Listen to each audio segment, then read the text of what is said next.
మళ్ళీ ఈ సెక్షన్ విషయానికి వస్తే మనం ఈ సెక్షన్లో బార్బీ కలెక్షన్, అమ్మాయిలకు వచ్చేసి బార్బీస్, సింగిల్ బార్బీస్, శారీ కట్టుకున్న బార్బీస్, మ్యారేజ్కి ఎలా ఉండాలనే బార్బీస్, extra dresses, extra accessories, beauty set, bathroom set, అట్లా రకరకాల వెరైటీస్, బ్యాక్ వాటిలో keyboard, digital piano varieties. And ఇవి వచ్చేసి మనకి పుల్లింగ్ కలెక్షన్. ఇవి పిల్లలకి జిగ్సా పజిల్స్, మీ అందరికీ తెలిసింది జిగ్సా పజిల్స్ పిల్లలకి. వీటిలో ఎడ్యుకేషన్ ఐటమ్ ఉంటాయి, టాయ్స్ కలెక్షన్ ఉంటాయి, ప్లస్ క్యారెక్టర్ బేస్ మీద కలెక్షన్ ఉంటాయి. తర్వాత పిల్లలకి ఆర్ట్ వీల్ కార్స్ కలెక్షన్, వీళ్ళ దగ్గర మన దగ్గర వచ్చేసి 20 పీసులు కార్లు కూడా కలెక్షన్ ఉంది. తర్వాత పిల్లలు చిన్న పిల్లలకి బుక్స్ మనం ఎడ్యుకేషన్గా ఏమైనా ప్రాక్టీస్ చేయాలి అనుకుంటే చిన్న చిన్న పుస్తకాలు ఏంటంటే ఇవి మందంగా ఉంటాయి. వాళ్ళు టీ పోసినా, పాలు పోసినా, నీళ్ళు పోసినా, ఏవి చిన్నగా ఇవన్నీ కూడా మందంగా ఉంటాయి అన్నమాట పేపర్తో. వాటిలోనే కొద్దిగా పెద్ద కలెక్షన్ ఇది.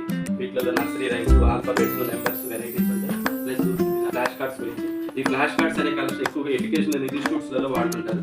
ఎందుకంటే ఇట్లా ఐడెంటిటీగా పెద్దగా పెట్టి చూపించారు. క్యాపిటల్ లెటర్, స్మాల్ లెటర్, ఇట్లా వీటిలో వచ్చే రిలేటెడ్ వీటిని ఫ్లాష్ కార్డ్స్ అంటారు. వీటిలో వచ్చేసి alphabets, numbers, animals, vegetables, fruits ఇట్లా కలెక్షన్ దొరుకుతాయి. మళ్ళీ వాళ్ళ పాపిట్స్, పిల్లలకి పాపిట్స్ కలెక్షన్, పాపిట్స్లలో బ్యాగ్స్,